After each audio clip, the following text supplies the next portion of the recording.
Hi സുന്ദരീസ്, എൻ്റെ പേര് അശ്വതി. എല്ലാവർക്കും അസ്വി മലയാളത്തിലേക്ക് സ്വാഗതം. ഇന്നത്തെ വീഡിയോ നമ്മുടെ ക്രിസ്മസ് സ്പെഷ്യൽ വീഡിയോയിൽ രണ്ടാമത്തെ വീഡിയോ ആണ്. ഇന്ന് നമ്മൾ കാണാൻ പോകുന്നത് എങ്ങനെ നമുക്ക് വീട്ടിൽ തന്നെ വളരെ എളുപ്പത്തിൽ ഈ കൊളാജ് ഉണ്ടാക്കിയെടുക്കാം എന്നുള്ളതാണ്. സോ ഇത് ഭയങ്കര എളുപ്പമാണ്, നല്ലൊരു ഡെക്കറേറ്റീവ് പീസാണ് ശരിക്കും പറഞ്ഞാൽ. എസ്പെഷ്യലി ബർത്ത്ഡേ അല്ലെങ്കിൽ എന്തെങ്കിലുമൊക്കെ ഒരു ഫംഗ്ഷൻ വരുമ്പോൾ നമുക്ക് തന്നെ ഈ കൊളാജ് ഉണ്ടാക്കി വീട്ടിൽ വെച്ചാൽ നല്ല ഭംഗിയായിരിക്കും.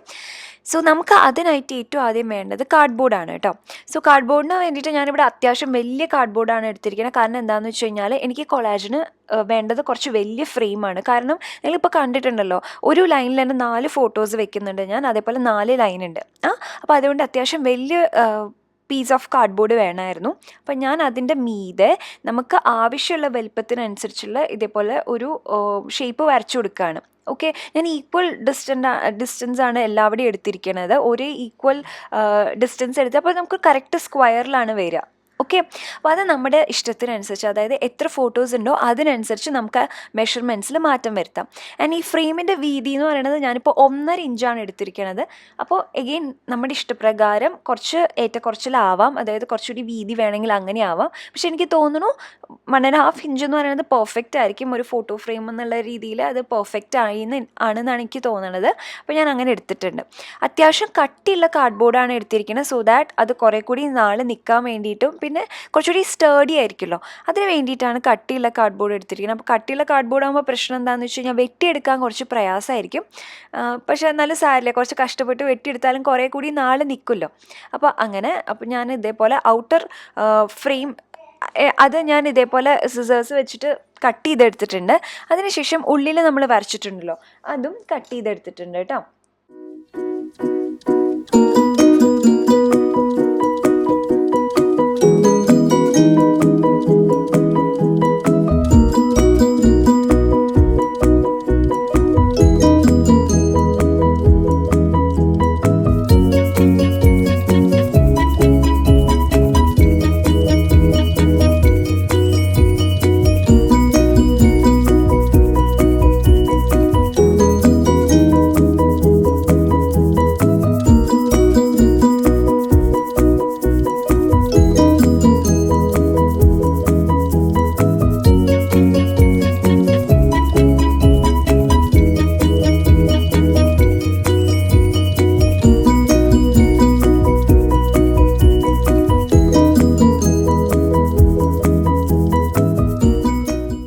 വൺസ് നമ്മൾ ഈ കാർഡ്ബോർഡ് നല്ല നീറ്റായിട്ട് കട്ട് ചെയ്തെടുത്തതിന് ശേഷം നമുക്കിനി എന്താ വേണ്ടതെന്ന് വെച്ച് കഴിഞ്ഞാൽ ഈ കാർഡ്ബോർഡ് മറിക്കണം.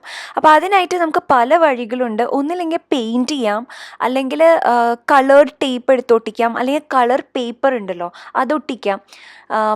എനിക്ക് ഏറ്റവും എളുപ്പമായിട്ട് തോന്നിയത് ഇൻസുലേഷൻ ടേപ്പ് അല്ലേ, നമ്മൾ ഈ ഇലക്ട്രിക് വയേഴ്സ് എല്ലാം കൂടിയിട്ട് അവിടെയൊക്കെ ഇങ്ങനെ ഒട്ടിക്കാൻ വേണ്ടി ഉപയോഗിക്കുന്ന ഇൻസുലേഷൻ ടേപ്പ്, അതാണ് ഞാനിവിടെ എടുത്തിരിക്കുന്നത്. അങ്ങനെ ആകുമ്പോൾ അതിൽ നല്ല പശയുണ്ട്, പിന്നെ ബ്ലാക്ക് കളറും ആണ്. ആൻഡ് എനിക്ക് മൊത്തത്തിൽ എളുപ്പമാവുമെന്ന് തോന്നി അങ്ങനെ ചെയ്യുമ്പോൾ. അപ്പോൾ അതുകൊണ്ട് ഞാൻ ഇൻസുലേഷൻ ടേപ്പ് എടുത്തിട്ട് അത് ഈ കാർഡ്ബോർഡിൻ്റെ ചുറ്റും നന്നായിട്ട് ഗ്യാപ്പ് കാണാത്ത വിധത്തിൽ, അതായത് കാർഡ്ബോർഡ് കാണാത്ത വിധത്തിൽ കംപ്ലീറ്റ്ലി ഇതിങ്ങനെ ചുറ്റി വെക്കുകയാണ്. അപ്പോൾ അതായത് നല്ല നീറ്റ് ഫിനിഷിൽ വന്നിട്ടുണ്ട്, എനിക്കിഷ്ടമായി. ആൻഡ് അതിനുശേഷം ഫോട്ടോസ് ഓൾറെഡി നമ്മൾ പ്രിൻറ്റ് ചെയ്തെടുത്തിട്ടുണ്ട്. ആൻഡ് അത് ഞാനിങ്ങനെ വെച്ച് നോക്കുക എങ്ങനെയാണ് വെക്കണേ എന്നുള്ളത്, ജസ്റ്റ് എത്രയൊക്കെ വെച്ച് വെക്കണം എന്നുള്ളതൊക്കെ ഒന്ന് നോക്കുകയാണ്, എങ്ങനെയാണ് വേണ്ടതെന്നുള്ളതൊക്കെ.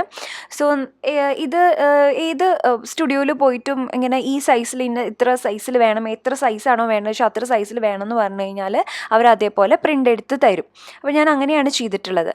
ഇനി നമുക്ക് ഈ ഫോട്ടോ ഫിറ്റ് ചെയ്യാൻ വേണ്ടിയിട്ട് നമ്മളിവിടെ ഫെയറി ലൈറ്റ്സ് അതാണ് ഉപയോഗിക്കുന്നത്. അത് ഞാൻ ആമസോണിൽ നിന്ന് മേടിച്ചതാണ്. 285 രൂപയ്ക്കാണ് മേടിച്ചത്. ഇത് ബാറ്ററിയിലാണ് വർക്ക് ചെയ്യുന്നത്, അതുകൊണ്ട് നമുക്ക് പ്ലഗ് അന്വേഷിച്ച് ഇറക്കേണ്ട കാര്യമില്ല.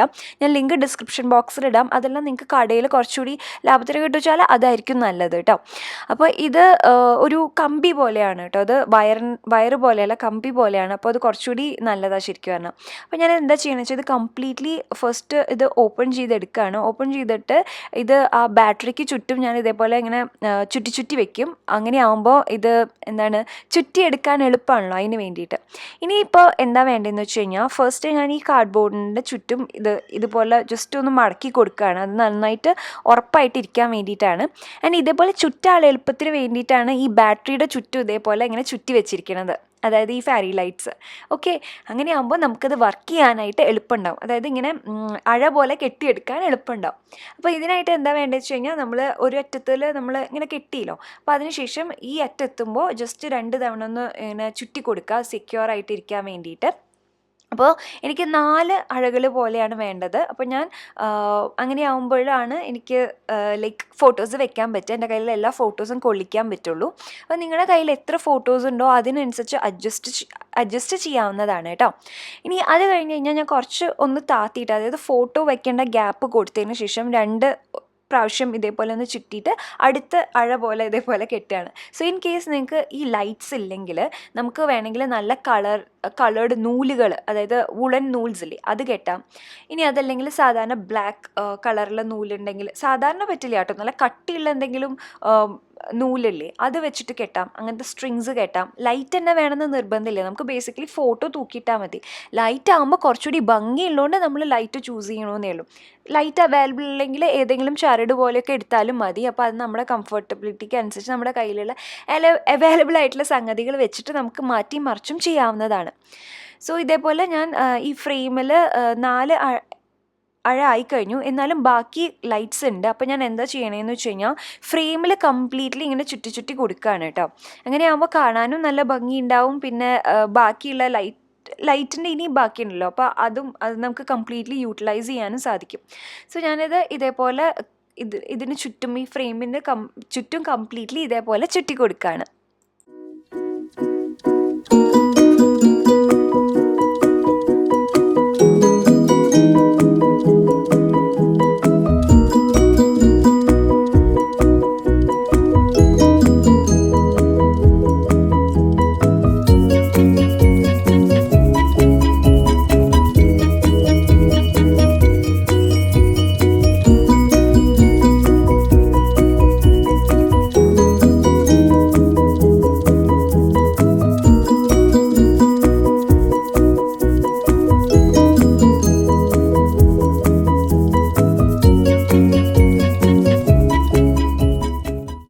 സോ നമ്മൾ കംപ്ലീറ്റ്ലി ഈ ലൈറ്റ് ചുറ്റിക്കഴിഞ്ഞു. ഇനി നമുക്ക് വേണ്ടത് ഫോട്ടോസ് വെക്കുക എന്നുള്ളതാണ്. നമ്മുടെ ഇഷ്ടത്തിനനുസരിച്ച് ഇതേപോലെ വെച്ച് കൊടുക്കാം. എന്നിട്ട് ഞാൻ അതിന് ഫിക്സ് ചെയ്യാൻ വേണ്ടി ഉപയോഗിക്കുന്ന ഈ വുഡൻ ക്ലിപ്സാണ്. ഇത് 199 രൂപയ്ക്ക് ഞാൻ ആമസോണിൽ നിന്ന് മേടിച്ചത്. 50 എണ്ണം കിട്ടും. ഇത് കിട്ടാൻ പ്രയാസമാണെങ്കിൽ ഇങ്ങനത്തെ ബൈൻഡർ ക്ലിപ്സ് ഇല്ലേ, നമ്മൾ പേപ്പേഴ്സൊക്കെ ഒരുമിച്ച് വെക്കാൻ വേണ്ടി ഉപയോഗിക്കണം. അത് നമ്മുടെ ഏത് കടയിലും ഈസിലി കിട്ടുന്നതാണ്. ഇതിനേക്കാളും വിലയും കുറവാണ്. 20 രൂപയ്ക്കൊക്കെ ഇഷ്ടം പോലെ കിട്ടും കേട്ടോ. അപ്പോൾ അത് വേണമെങ്കിൽ അത് ഉപയോഗിക്കാം. ഏതാണ് നമുക്ക് ഇഷ്ടമുള്ളതെന്ന് വെച്ച് കഴിഞ്ഞാൽ അത് ഉപയോഗിക്കാം. ഏതാ കയ്യിൽ കിട്ടണമെന്ന് വെച്ച് കഴിഞ്ഞാൽ അത് ഉപയോഗിക്കാം. എനിക്ക് ഈ വുഡൻ ക്ലിപ്സ് ഭയങ്കര ഇഷ്ടമായി. 199 രൂപയ്ക്ക് 50 എണ്ണം കിട്ടുമ്പോൾ അത് ലാഭമാണെന്ന് തോന്നി. അപ്പോൾ അതും ഞാൻ ആമസോണിൽ നിന്നാണ് മേടിച്ചത്. ലിങ്ക് ഞാൻ ഡിസ്ക്രിപ്ഷൻ ബോക്സിലിടാം. ഇനി അതല്ല കടയിൽ നിന്ന് മേടിക്കണമെങ്കിൽ അങ്ങനെ ആവാം കേട്ടോ. സോ ഞാൻ ഈ ക്ലിപ്പ് വെച്ചിട്ട് സെക്യൂർ ചെയ്യാണ്. ആൻഡ് എനിക്ക് ഞാൻ ആദ്യം വെച്ച പോലെ വെച്ച് നോക്കിയപ്പോൾ കുറച്ച് കൺജസ്റ്റഡ് ആയെന്ന് തോന്നി. അപ്പോൾ അതുകൊണ്ട് ഞാൻ വേറെ രീതിയിൽ വെച്ച് നോക്കുകയാണ്. അപ്പോൾ നമ്മുടെ ഇഷ്ടത്തിനനുസരിച്ച് ഫോട്ടോസ് മാറ്റി മറിച്ചും വെക്കുക. ഇത് ഇമക്കുട്ടിയുടെ ബർത്ത്ഡേക്ക് വേണ്ടിയിട്ടാണ് ഞാൻ ചെയ്തത്. അതുകൊണ്ട് തന്നെ ഇമക്കുട്ടിയുടെ ലൈക്ക് പല സ്റ്റേജസുമാണ് ഞാൻ ഫോട്ടോസാക്കി എടുത്തിരിക്കുന്നത്. നിങ്ങൾക്ക് ഇത് എപ്പോഴും ഫിക്സ് ചെയ്യാൻ വേണ്ടിയിട്ടാണ് വേണ്ടതെന്ന് വെച്ച് കഴിഞ്ഞാൽ നിങ്ങൾക്ക് ഡെഫിനറ്റ്ലി ഫാമിലി ഫോട്ടോസൊക്കെ എടുക്കാം. പലപ്പോഴായിട്ട് നമ്മൾ കാൻഡിഡ് മൊമെൻറ്റ്സ് ഒക്കെ ഉണ്ടാവില്ലേ, അതൊക്കെ എടുക്കാം. ഇനി ആനിവേഴ്സറിക്ക് ആണെങ്കിൽ അതിനനുസരിച്ചുള്ള പിക്ചേഴ്സ് എടുക്കാം. എങ്ങനെ വേണമെങ്കിലും നമുക്ക് എടുക്കാവുന്നതാണ്. ആൻഡ് ഇത് നല്ല രസമല്ലേ എന്ന് വെച്ച് കഴിഞ്ഞാൽ നമ്മൾ വീട്ടിൽ നമ്മുടെ റൂമിൽ ഒരു കോർണറിലൊക്കെ വെച്ച് കഴിഞ്ഞാൽ പ്രത്യേകിച്ച് ലൈറ്റൊക്കെ ഉണ്ടെങ്കിൽ നല്ല ഭംഗിയായിരിക്കും കാണാനായിട്ട്. ആൻഡ് നമ്മൾ ഉണ്ടാക്കിയത് ആവുമ്പോൾ കുറേ കൂടി രസമാണ്. ആൻഡ് ഇപ്പോൾ ഞാൻ വയ്ക്കണത് ഇമ്മയുടെ ഫസ്റ്റ്, അതായത് എൻ്റെ ഫസ്റ്റ് സ്കാനിങ്ങിൽ ഇമ്മ കണ്ടതാണിത്. അപ്പോൾ അതാണ് വെച്ചിരിക്കുന്നത്. അപ്പോൾ അങ്ങനെ ഞാൻ ഫോട്ടോസെല്ലാം എനിക്ക് വേണ്ട രീതിയിൽ ഞാൻ ഫിക്സ് ചെയ്ത് എടുത്തിട്ടുണ്ട്. ഓക്കെ. ആൻഡ് ഇനി നമുക്ക് വേണ്ടത് ഇത് നമുക്ക് ചുമരിലേക്ക് ഫിക്സ് ചെയ്യുക എന്നുള്ളതാണ്. അതിനായിട്ട് ഞാൻ എന്താ ചെയ്യണമെന്ന് വെച്ച് കഴിഞ്ഞാൽ ഫസ്റ്റ് ഈ ഡബിൾ സൈഡ് ടേപ്പില്ലേ, അതും കടകളിലൊക്കെ ഈസിലി കിട്ടുന്ന സംഗതിയാണ്. അപ്പോൾ അത് ഞാൻ 4 സൈഡിലും വെച്ച് കൊടുക്കുന്നുണ്ട് കേട്ടോ. അത് ഓരോ പീസ് ഈ പറഞ്ഞ പോലെ കട്ട് ചെയ്തെടുത്തിട്ട് അത് ഇങ്ങനെ ഒട്ടിച്ചു കൊടുക്കുകയാണ് ചെയ്യുക. ആൻഡ് ഡബിൾ സൈഡിൻ്റെ ടേപ്പിൻ്റെ പ്രത്യേകത എന്താണെന്ന് വെച്ച് കഴിഞ്ഞാൽ 2 സൈഡിലും പശ ഉണ്ടാവും. അപ്പോൾ നമുക്ക് എളുപ്പമാണ് കാര്യങ്ങൾ. അപ്പോൾ പശയുള്ള ഒരു സൈഡിൽ നിന്ന് നമുക്കിങ്ങനെ വലിച്ചെടുത്തിട്ട് പശ വെച്ചിട്ട് അതവിടെ ഒട്ടിക്കുക. എന്നിട്ട് ഒട്ടിക്കുന്ന സമയത്ത് മറ്റേ സൈഡിൽ നിന്നുള്ള പേപ്പർ പറിച്ചെടുത്തിട്ട് അത് ചുമരിൽ ഫിക്സ് ചെയ്യാം. ചിലപ്പോൾ ശരിക്കും പറഞ്ഞു കഴിഞ്ഞാൽ ഈ ഡബിൾ സൈഡ് ടേപ്പ് വെച്ച് മാത്രം നിന്നൊന്നും വരില്ല. അങ്ങനെയാകുമ്പോൾ സ്റ്റിക്കി ഹുക്സ് എന്ന് പറഞ്ഞ സംഗതി കിട്ടും. ഇപ്പം ഞാൻ കാണിക്കാം. ആ സ്റ്റിക്കി ഹുക്സ് വെച്ചിട്ട് ഒന്നും കൂടി ഒന്ന് ഫിക്സ് ചെയ്ത് കൊടുക്കുകയാണെങ്കിൽ അത് അങ്ങനെ ഇരുന്നോളും, വീഴൊന്നും ചെയ്യില്ല. അപ്പോൾ എനിക്ക് തോന്നുന്നത് സ്റ്റിക്കി ഹുക്സും കൂടി വെച്ച് ഫിക്സ് ചെയ്യുന്നതാവും നല്ലത്. അല്ലെങ്കിൽ ഭയങ്കര അതായത് കുറച്ച് കാർഡ്ബോർഡ് കുറച്ച് കട്ടിയുള്ളതല്ലേ, അപ്പോൾ അതുകൊണ്ട് ചിലപ്പോൾ ഒന്ന് വീണ് പോകാൻ ചാൻസ് ഉണ്ട്. ഇനി അതല്ല ആണിയിൽ തൂക്കിയിടാൻ പറ്റുമെങ്കിൽ അതായിരിക്കും ഏറ്റവും നല്ലത്. അപ്പോൾ എന്തായാലും ഇത് പറഞ്ഞു പോരില്ല, എന്തെങ്കിലും ഒരു നൂല് വെച്ച് കെട്ടിയിട്ട് ആണിയിൽ തൂക്കിയിട്ടാൽ നല്ലതായിരിക്കും കേട്ടോ. അപ്പോൾ ഇങ്ങനെയാണ് നമ്മുടെ ഫൈനൽ ലുക്ക് എന്ന് പറയണത്. ആൻഡ് എനിക്ക് നല്ല ഇഷ്ടമായി, നിങ്ങൾക്കും ഇഷ്ടപ്പെട്ടു എന്ന് ഞാൻ വിചാരിക്കുന്നു. ഇതേ കണ്ടോ, ഇപ്പോൾ സ്റ്റിക്കി ഹുക്ക് കാണാമല്ലേ, ഇതേപോലെ താഴെയും അതേപോലെ മുകളിലും ഞാൻ സ്റ്റിക്കി ഹുക്ക് വെച്ചിട്ട് സെക്യൂർ ചെയ്തിട്ടുണ്ട്. അപ്പോൾ നിങ്ങൾക്ക് എല്ലാവർക്കും ഈ വീഡിയോ ഹെൽപ്ഫുൾ ആയെന്ന് ഞാൻ വിചാരിക്കുന്നു. അങ്ങനെയാണെങ്കിൽ എന്താ ചെയ്യേണ്ടതെന്ന് അറിയാലോ, വീഡിയോ ലൈക്ക് ചെയ്യുക. പിന്നെ ഇത് ചെയ്യുന്നുണ്ടെങ്കിൽ എന്തായാലും എനിക്ക് പിക്ചർ അയച്ചു തരണം. പിന്നെ സബ്സ്ക്രൈബ് ചെയ്യാൻ മറക്കരുത്. എല്ലാ ദിവസവും വീഡിയോസ് ഉണ്ട്. ഡിസംബറിൽ ക്രാഫ്റ്റ് വീഡിയോസ് 10 എണ്ണം ഉണ്ട്. അപ്പോൾ നാളത്തെ വീഡിയോയിൽ കാണാം. അതുവരെ bye, take care, love you all, by.